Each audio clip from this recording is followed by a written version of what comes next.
So last year for my birthday, we did one of those like, oh, quiz for David. One of the question was, what is David's favorite character? And he had like four answers, Glub, Shido, Boba Fett, Luke Skywalker, and Mara Jade or something. I remember. And everyone knows me that thinks that I love Boba Fett because I do love Boba Fett. I've always have just one of those characters that like with everyone else, he's just so fucking cool. That's all you needed. You're just a badass and you loved it. Yeah. I also fucking love bounty hunters. I always said if I lived in Star Wars, I'd be a bounty hunter. I just love. You're always wearing the Boba Fett shirt. I just love Boba Fett. I can't explain it. The answer wasn't Boba Fett. The answer was Luke. I love Luke Skywalker because it's that idea of good beyond good and accepting good and learning from your mistakes and reflecting and seeing that moment of trepidation and mistakes of your own father, specifically in this case, FYI, not necessarily reflecting of my own life, and choosing not to, choosing death over becoming like his father and repeating these echoes of these mistakes because that's what his father would have wanted. That's what Anakin's character would have done. Even though he never knew him properly through that full like way, he could feel it, he could understand it. And if he could die to show his father the right thing to do, it would be worth it. And that level of sacrifice and willingness. And that's why for me and for a lot of people, the Luke of episode 8 will never feel right. Because not only from a writing perspective has the lesson already been learned from the character, otherwise we're just into network TV where you have 16 episodes of The Flash where he still doesn't learn that him fast not always answer, and he has to think with his heart and sometimes with trust. But the reason it's network television is because, it's a comic book on a week, and it can be acceptable for that kind of show, which is why sometimes nowadays the standards for TV on streaming and stuff is so much deeper, because the character has to evolve to keep us entertained, because we want a character to evolve. Otherwise, what is the point? And Luke was the epitome of that. That idea of this one person that came from humble beginnings, questioned himself, the idea of where he came from, the darkness that could be inside him, and learned and evolved past that and beyond that to the point where he rescued his own father.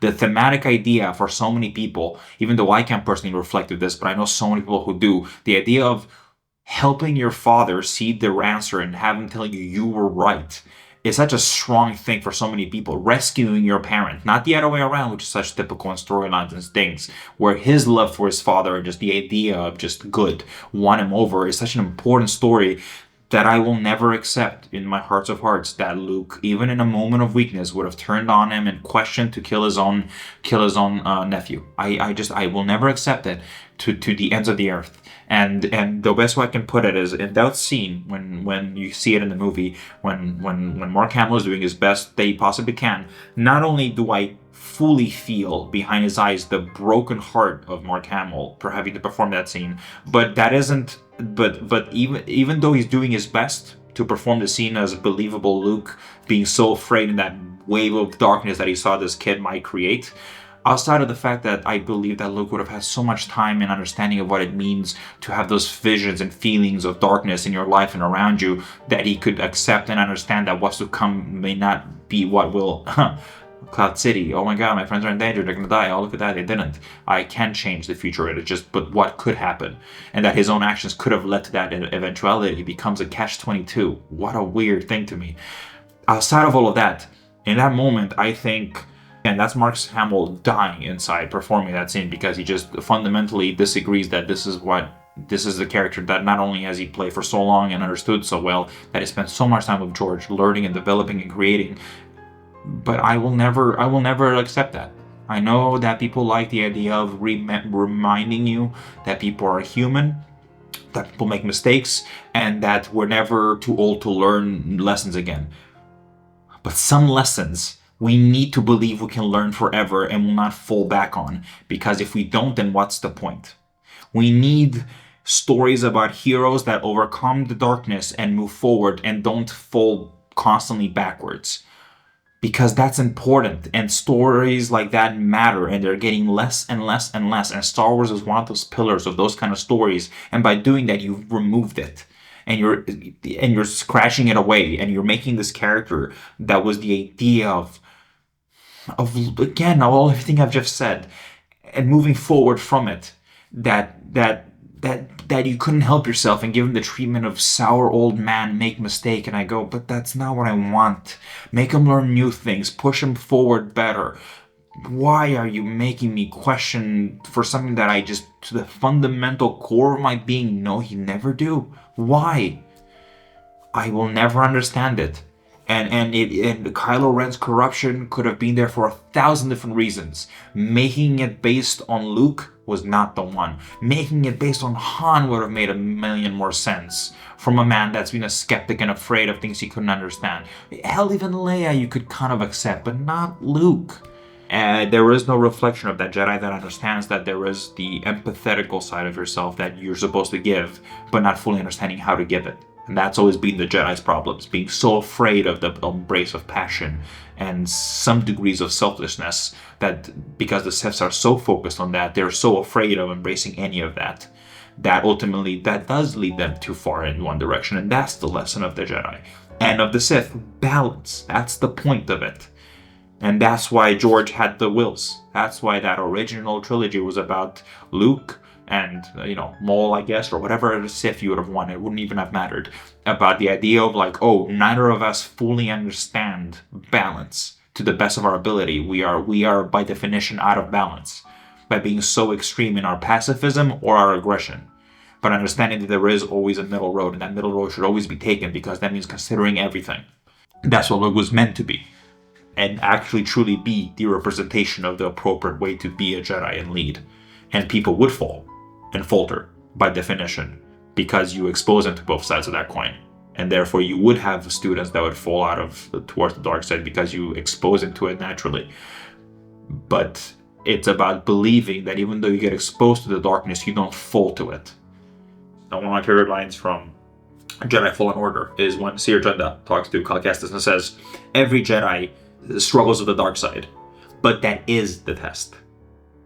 It isn't never facing the dark side. It is constantly facing it and understanding it. And I remember thinking, yeah, bingo, you nailed it, Seer. That is the test. It's the constant struggle, understanding what balance is, not falling too far on either side. And that's what the full idea of a Jedi is, outside of the naming conventions of Sith and Jedi. The spiritualism, that's the deepest layer of the whole thing, of the Force, of balance, which is always been the purpose of slowly going there. The overall point of Star Wars was a story of the fight after fight after fight after fight to slowly bringing the universe, the galaxy, up towards balance. But the sequel trilogy just repeated the struggle of violence between good and evil instead of coming to the understanding of balance. And it missed that. It missed that piece. And that's why Star Wars in a space of limbo. Because it's done nothing to go there again. It just repeated what's come before it. The whole point was to see what too much light, what too much darkness was in the original, and the sequel should be what balance is. I hope that eventually we'll get that, is all I can say. Welcome back to Dev Talk. And today we have special guest David Angle. I'm never here. A huge Star Wars fan ever since childhood. The first thing he actually told me was that he liked Star Wars. So here we are, so many years later. Yeah. First thing I ever said, huh? That's true. And next month we have Star Wars Celebration coming out in Japan. Exciting. Tokyo. Yes. What do you predict will be announced at Star Wars Celebration? Hopefully an announcement for the third Jedi game. I'm a fan of the series so far. I loved the first one. It really was a big reason for getting a love of Star Wars recently. That's good. That game pushed it so hard for me. It really elevated everything that I knew and loved about Jedis and the adventure. And I also genuinely adore Cameron Monaghan. He's a fantastic actor. So him getting cast in the role, I was like, okay. And then he just did a wonderful job of it. And I really liked it. You got another Dennis right there. Yes. But don't insult Cameron Monaghan. And then the second game was good as well. I say that just because it kind of lost itself in the middle, until you get to the end where you're like, oh, okay, here's the story. In the middle, you kind of go, where are we going with this? I mean, the video game is fun, but part of a big story game like this is the story goes with the gameplay, right? It's leading you. It's a catalyst for the story. But then when you're just going from moment to moment, going, well, what's the What's the bigger story here? So I hope the third one, which presumably will be the ending, actually it's pretty much confirmed that it's the ending of this trilogy, will satisfy. Nice. Well, hopefully we'll deliver whatever will be called Jedi, whatever. We've had Fallen Orders. I like that one. I like Jedi, whatever. I mean, the way Star Wars has been treating Jedis, you wouldn't be surprised. Outside of that, I presume we're gonna get some sort of snippet for maybe Mandalorian and Grogu. We know there's a fourth season being written, which will happen after the movie. Weird. Very weird. But okay, you really felt like the movie is kind of like a round off / moving it away from the TV, but I guess not, which is fine. I don't mind it. I just hope that Mr. Favreau has a bit more in store of a story than just action figures fighting. This is coming for someone who liked the third season. I know you're gonna click away now, and everything I'm about to say you're gonna discount it, but I swear to you, we'll get to it. Why some of these thoughts about Star Wars deeper in. Please do. And trust me, I don't think it's perfect. God, no. But Star Wars has never been perfect, and don't even get me started. Well, it never has been. That's a big statement to put, saying never been perfect, because that goes into the model. What is perfect? Yeah, exactly. What is it that we remember? What is it that made us feel? Yeah. Like, that's the thing. What makes us feel? Star Wars is feeling. It's not, and it's weird to say that because we're so interested in the way certain writers and creators build their universes, and so Lord of the Rings is the simple one to point out to, because this is like, the joke is, oh, here I am, I'm gonna make up a language, and this language is a story, like it almost feels like that's what it was. But that's what makes it so intricate and beautiful, because you have a writer that's not gonna just say, I'm gonna just lay out this map, and I'm gonna think, why is this river cold? Why this river is cold? Because 100 years ago the Earth moved in such a way. May have been because of a magical reason, or because of just the school is scientific, and because of that. It's such a deep lore and piece of fandom that people really care about it, because the way that the creator focused on it was so specific. So there, it's one of those universes where you kind of have to follow it, by the book, by the word, because it was almost intended to be so. Another universe that I really love is J.K. Rowling.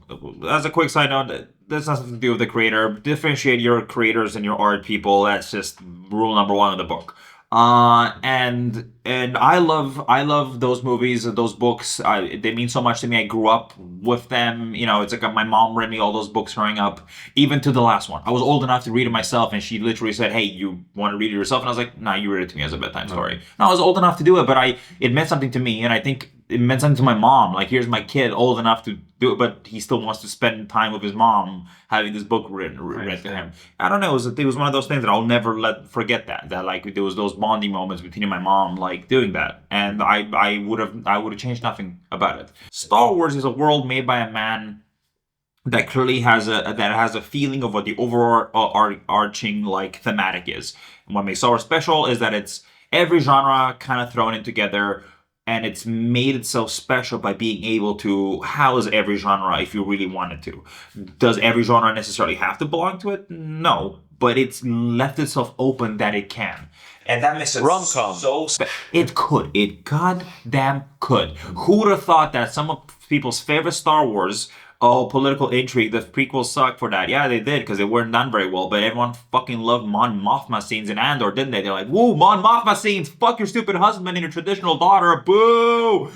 Who would have guessed? I remember when I was watching Andor for the first time, and episodically, like week by week, and on episode 4, when the Mon Mothma storyline is being Really introduced, starts hitting way harder. Yeah, and I remember telling you actually on the phone, saying, "There's something strangely intriguing about this, because I'm sensing the layers behind everything that's happening." Because it's personal. Yeah, it is political, and it is with that idea of a deeper machine, but you connect it to the individual, and that's what makes the grander scheme of things seem visible, because it's easy to say it's a disillusionment, right? Growing up, especially maybe our generation, dealt with the whole like, finisher greens, kids in Africa are starving, and you're like, well, give it to them then. I'm obviously not eating it. It was that thing of disconnect, right? You can't fathom those ideas. The same way in numbers, you go to a number too big, you say, oh, Pauli, what's it like having 1 billion crowns in your account? You go, I can't fathom that number. it's insurmountable. I don't know what that means. Of course. It's that disconnect. But when you bring that back to the person, then it's different. Oh, but what if I tell? But instead of telling you, oh, Pauli, you lost $1 billion from your account, to you that goes, okay. But if I tell you, oh, Pauli, you lost 10,000 crowns from your account, you go, oh my God, I do know what 10,000 gone would feel like, or 100. You know, that's way more believable because the number becomes more sustainable. Star Wars, since the inception, and even us as kids watching it, invited us to feel like we could live in the world because we saw Luke on Tatooine, and we got to see the journey from the droids to that desolated world. You felt that this is lived in, the grittiness and the dirtiness of it, and of course prequels a bit more cleaner and all that, and that created a disconnect for some people that I couldn't quite get into living there. I could get into the emotions and the epic nature of the story, but not so much I'm immersing myself in the same way we did with the original trilogy. And then Andor is one of those, it's bringing definitely that back. But the difference is with Andor is that when original trilogy is, of course, meant to appeal to our young minds and souls, Andor is hitting us at the right age. When we're like, yes, we are the working class hero.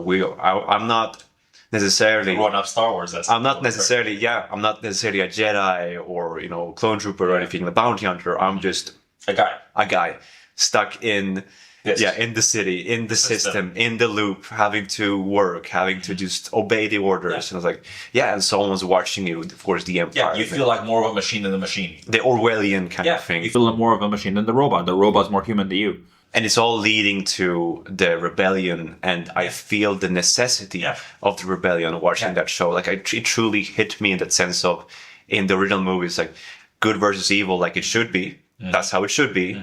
Heroicness versus the villains and the darkness. That's archetypical. And we need that as kids. We need to be able to early on differentiate between what is good and evil.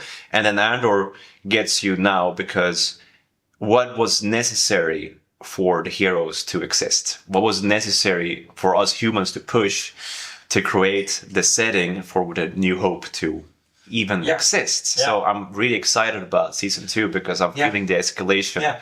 It'll be super interesting to see how that. I never thought a show in Star Wars could be like this. But it can. It can be whatever you want, and I will down that hill because Star Wars has proven it over and over and over again.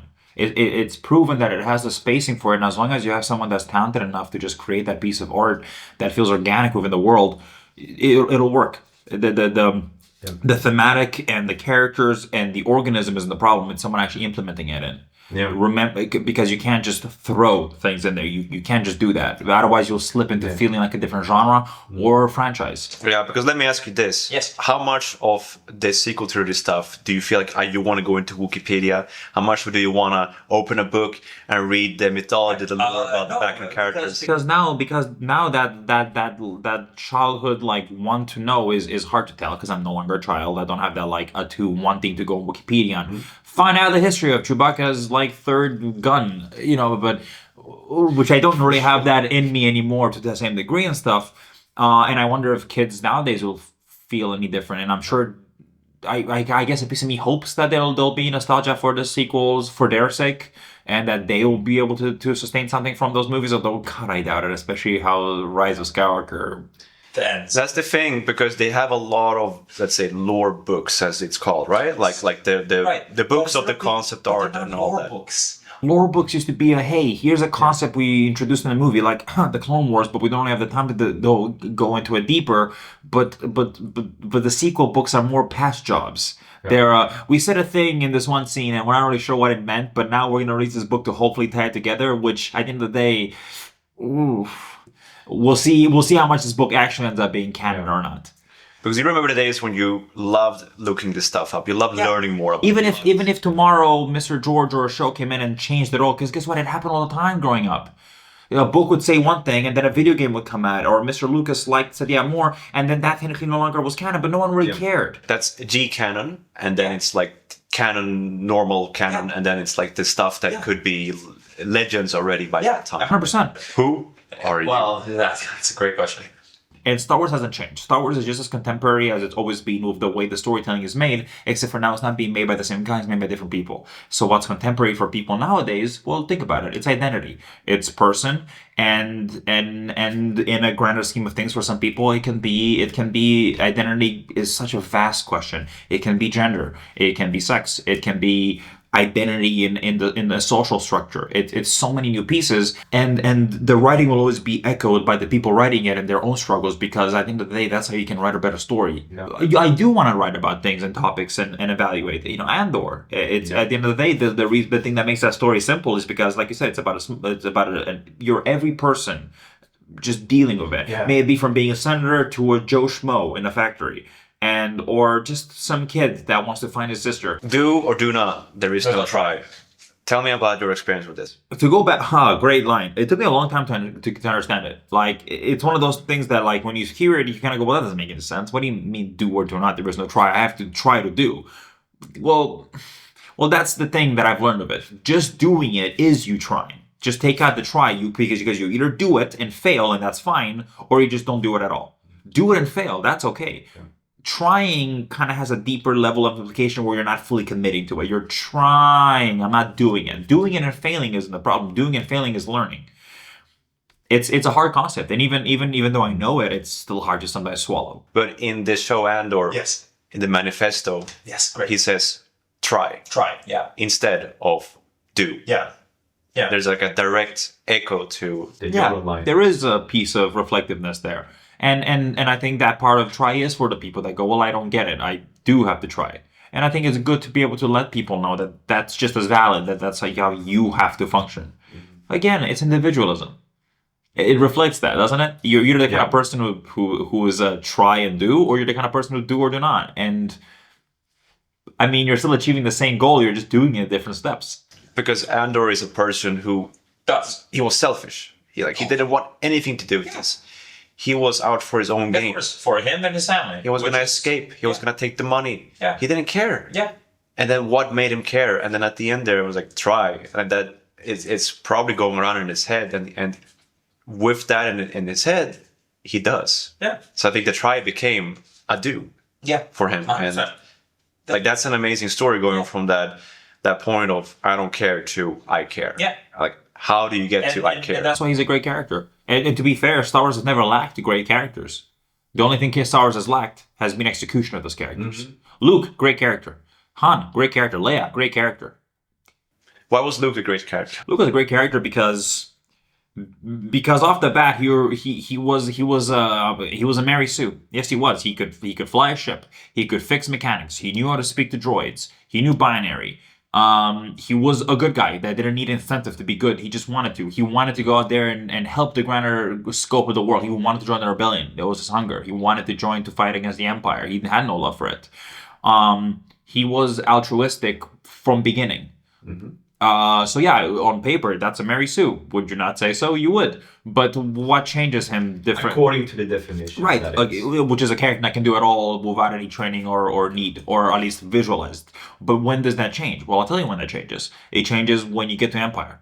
Okay. It changes when you get to Empire, and that's when everything that he thinks he knows and understands about the idea of good and morality gets challenged by Yoda and questioned, well, why is it good? Why do you do it? Because it's good. Is strength power? Is darkness easier? Yes, it can get fast results, but is it ultimately the way to keep proceeding? Is there a folly to it? Is patience have its virtue? What's going to be your downfall, right? Not just because, it's your dad, so there's layers of, the whole cave stuff. But, again, another Yoda line that's a very simple one. What's in there? Just what you bring with you. If that's not a metaphor for your own, depression, or struggle with it, well, what's in there? It's only what you bring with you. You will only overcome yourself by not bringing that heaviness, those weapons with you. Your weapons are your insecurities and all that, and letting go of that and letting yourself open to what the world and yourself has to say is what will help you, push forward. Star Wars has never lacked great characters. It goes from, you start off with a scoundrel that kind of has it all planned out, somehow the little fuck, to the point where he understands that there's a world greater than just him and paying off his debt. That he can save his walking carpet. He can save the princess he likes. He can save this farm boy that he's come to see as a brother. like these fundamental, like the found, for him is the found family. For Han is all about like being a street orphan and becoming the wise smart guy to get out of every situation, and he learned from the best, blah blah blah, etc. And it's so believable because they really react to not only their environments but to the other characters, and the actors just have an instinctual care for each other, and that just transcends over to the screen, and we can project ourselves into these roles, into the archetypes of Han, Luke, and Leia, and everyone instantly. As just the way Luke just walks into screen, you're endeared. The way his body moves, the way he's reacting to his environment. Han has a Mary Sue because he's older. You go, well, he's had more experience. He's had time to do all this. Leia, easily probably the best written character out of the three, and the simple reason is because she's reflective of her parents, that she doesn't even know she is. Because her adoptive parents, the Organas, clearly loved Padme, knew her growing up and all that stuff, and then made sure their daughter, therefore their friend's daughter, would be reflective of the woman that she was. That's great. You teach her about the world around you. You teach her about the Empire oppression, what it means to have power and be a princess and to use that responsibly, but to fight for injustice. And if she wanted to take that quite literally, outside of just from the democratic Senate state, great, go for it, Queen. Princess. I would trust her with my life. Those two characters already had learned their lessons almost. Luke was the one that learned further. At the end of the day, he was the protagonist of the series. We're all longing to go out on the adventure, longing to get out from the desert, metaphorically speaking, wanting to be a hero. And then suddenly you are thrown with water above your head, and you realize, wait a minute, I was not prepared. I'm in too deep. I thought I could handle it, now I know I can't. Yeah. And knowing that is the lesson. You know another good character? Rey. Finn. Poe Dameron. Okay, tell me about this. They're great characters. Simple as that. The characters aren't the problem. The execution of the characters is the problem. Rey is a Mary Sue just like Luke was. Yes, outside of just being a carbon copy reflection, which is a little like, come on, guys. It's that thing of like, oh, what, this girl that's had to fight to survive and scrap for food, so a British fat guy would feed her a quarter portion. Fair enough, I respect that. That she wanted so badly to escape that she herself, just like Luke, learned to pilot a ship when she could, so she could one day run away. Makes complete sense to me. The characters are great. The execution of what they chose to do with them was the problem. The genesis of what the characters are inherited from the page one. You go, okay, we can go. They fine. There is not a single thing wrong with them. It's the way that you portrayed the characters going forward, and the way you kind of did nothing, where you didn't evolve them throughout the story. Finn started off as a stormtrooper defect. That was, I guess, kind of like those nuances of what being a coward in the whole thing and kind of having a selfishness to it. That's great. That gives him humanness more than just being a flat A1 character. Except for that, that's not really evolve. You go from having that in the 7th movie to him doing it again in the 8th movie, which it was literally hours apart. So yes, but you have 3 movies to really solidify these characters as pillars. And I guess he kind of learns that by that movie, but then you spend 2 whole movies of him learning that lesson, and you go, gosh. What does being all the Jedi mean? I don't know. I never got it. On paper, saying that sentence, I know what it means. That, I'm a reflection of the lineage that came before me, and the same way that they were there, I am here now, and I will keep it going. From that perspective of it, easy, I get it. Super basic. It sounds powerful on paper. Yes. Was it powerful in screen? No. Because several reasons why. You didn't see them. If I would have seen that armada of history of Jedi behind this one Jedi now, in this moment of let's call it the highest of needs, right, where all the Sith over there was zapping everyone, they would have meant a little more. It would have been a bit more whoa, right? All these ghosts, all this, the Force itself is here with you. Instead, I hear some some ASMR in the background about how it's good, break it up. And okay, that's a shame. Would have been cool to see all those guys, especially in your finale film. That's supposed to be the Skywalker saga, which by definition now embarks all 9 of these movies into one big package by the definition of that title. But you don't do it because you don't want to take away from Rey, I guess. But it's not about Rey. It's not even about this. I don't even want it to be about the Skywalkers, because yes, they're the focal point that we're following, but it's more than just that. They're just They're just a piece of the puzzle we're following throughout this journey, but it's not just about them. And I think seeing it as just about them is a wrong way to perceive it. All of these other shows have proven that it isn't just about that. It's about the grander Star Wars. And this little pieces was supposed to be about, about the Force and some bullshit Chosen One stuff. I'm sure you killed all the Jedi. It would be awesome if I missed any. The fantasy of Star Wars is what it was fun. Yeah. And the adventures that were there were still part of the fun. Everyone on the internet has said so much about this, but what it did was it also made you kind of jump out of the bubble of love for the franchise for a little bit. And then I stumbled upon a couple of videos on YouTube about the Star Wars iceberg explained kind of thing. Yeah.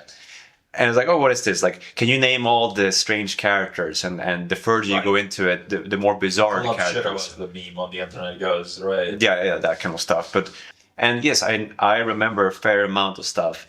But then at the end of it, it started getting into that stuff like, oh, this is really interesting. Oh, this is really smart. Oh my God, I didn't know about this. Yeah.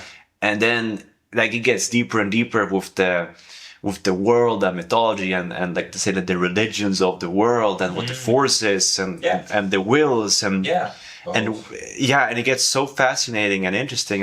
It just made me go, I miss this. I miss this aspect of being so immersed in Star Wars and immersed in the fandoms where we get into these rabbit holes and we get so caught up and fascinated that our minds just start sprawling around and we create our own imagination and fantasies and it makes us want to see more stories from the world because there's so much to explore still from that old canon. People might say stuff is dead, but it'll be dead when nothing is earning money and there's nothing coming out. That's when it's dead. Oh, yeah. You're on rocky ground. That's when it's done. Yeah.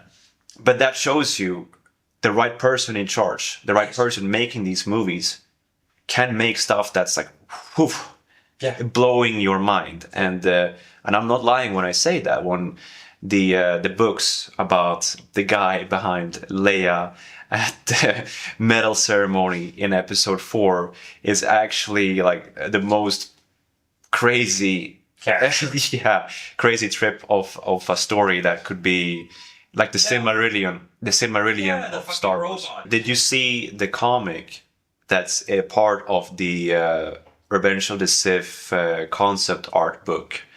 I believe it's part of that book. There is a comic at the end of it with no words. It's just a lot of symbolism. Yeah. And there is no word on what that comic actually means. And you can feel the chills when you're looking at it because you're kind of like, what is this? Is this the origin of the Force and the Jedi versus Sith? Sure. Just in a visual nature drawn out to you. And this probably was supposed to be on like on a wall somewhere or in a book somewhere that Sidious was using in the movie, but it Just never got there. space hard. And then just is it one book you can actually see this and like no explanation.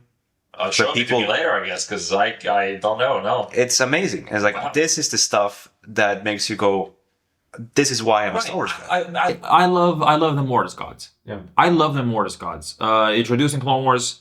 Since then they showed up in Rebels and now in the Ahsoka show.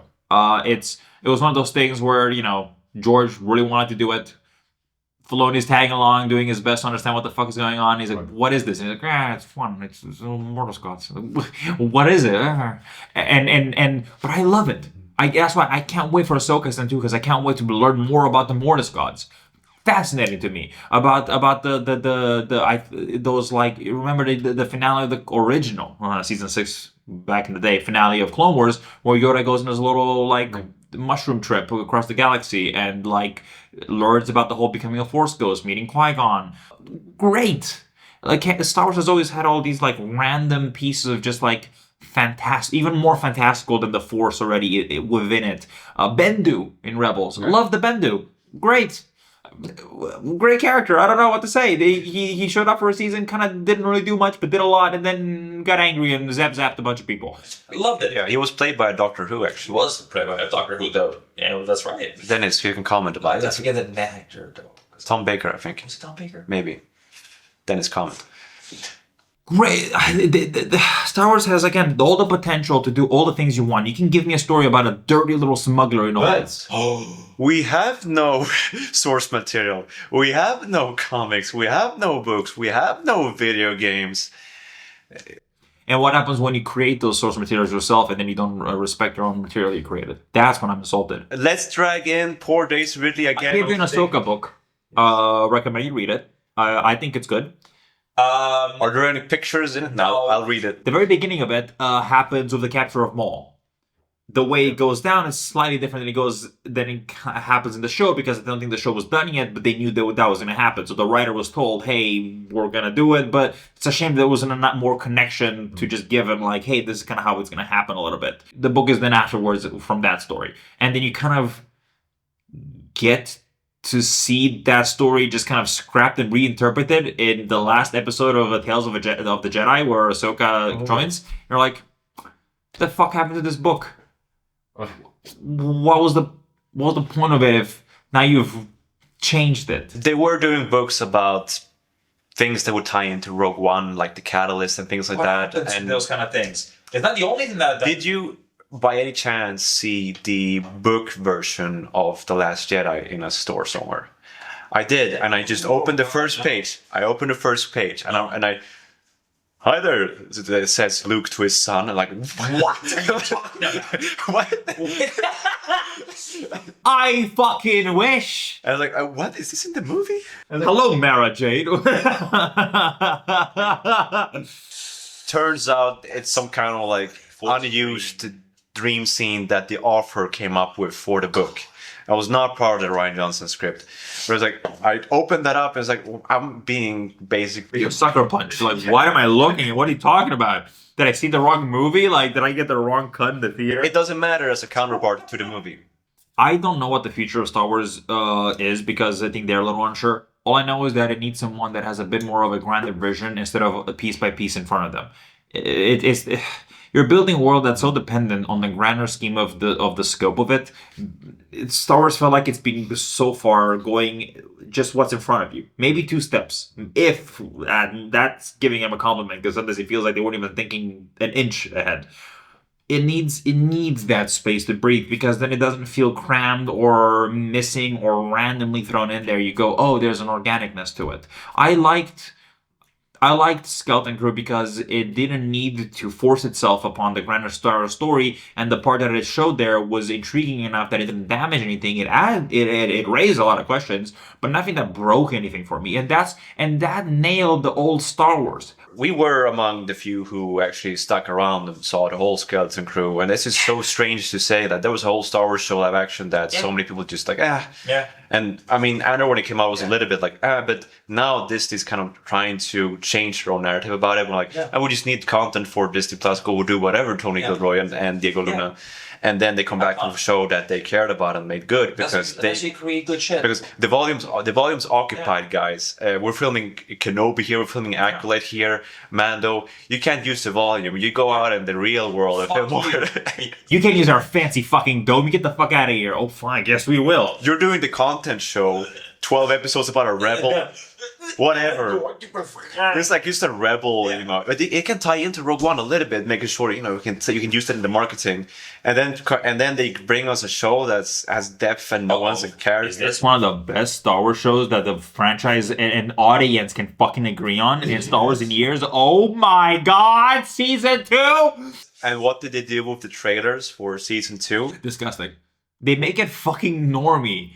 And no offense, normies, but in the sense of like, why are you giving me like modern music with Star Wars? You're oh god damn it, you're not in the fucking genre. The revolution starts now.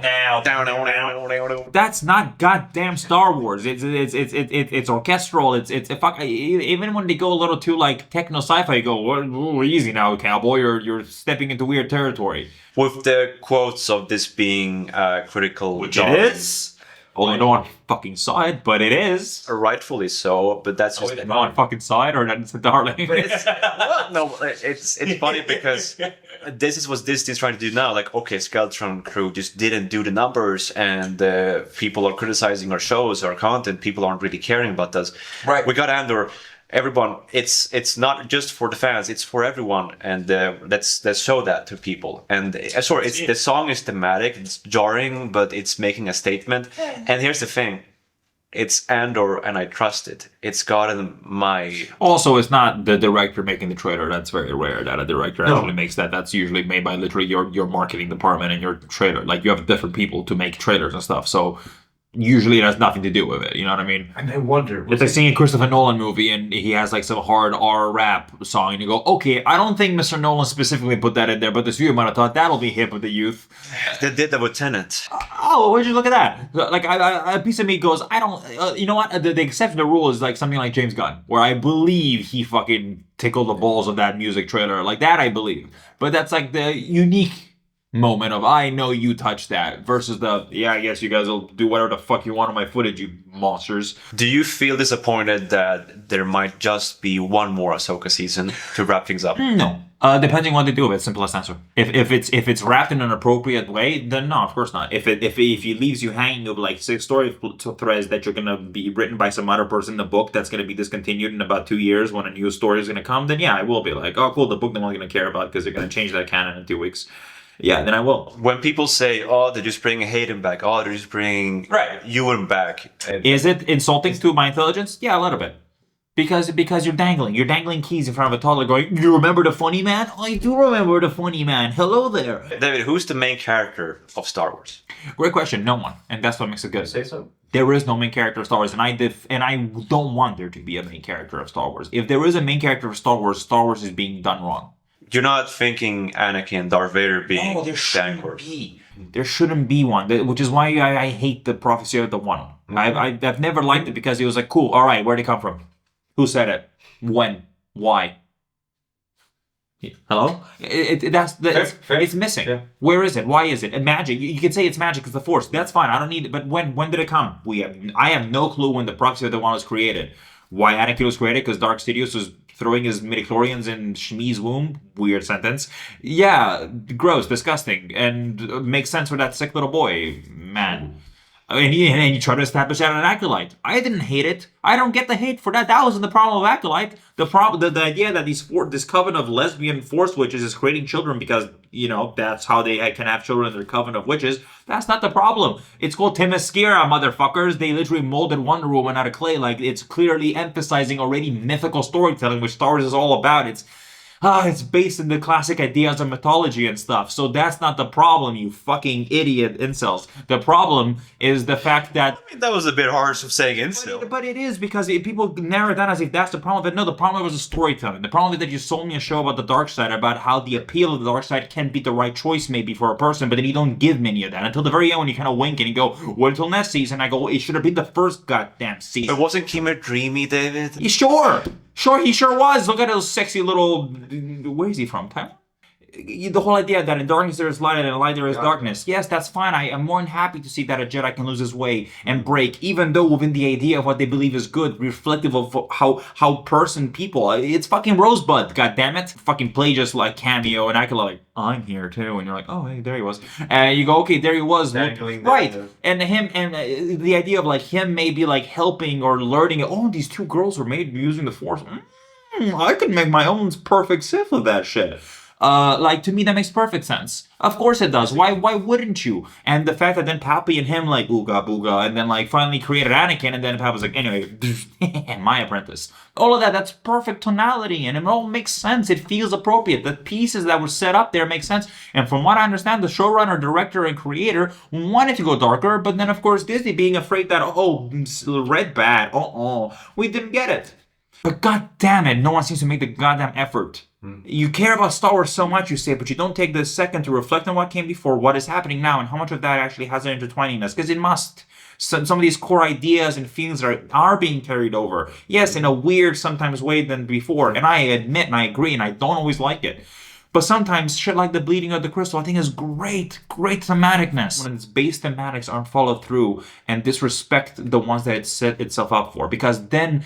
that's what insults you. The lack of consistency of story and tone, not the let's call it human error, which almost becomes part of the stupid charm of Star Wars. It brings us back to what is it that evokes feelings out of us. That's all it is. And connection. Yes. If you mistreat my feeling, yeah, that feels bad. What a surprise. I'm allowed to not like it because it makes me feel bad. It's that simple. Every story can still be told. You just need to find a way to tell it in a way that it still fits within the organism of it all. Nothing is limited. You can create any stories we want, and it is up to us to, well, find balance. That's what Star Wars is fully about. It's balance. There you go. Thank you for watching. See you soon. See you soon.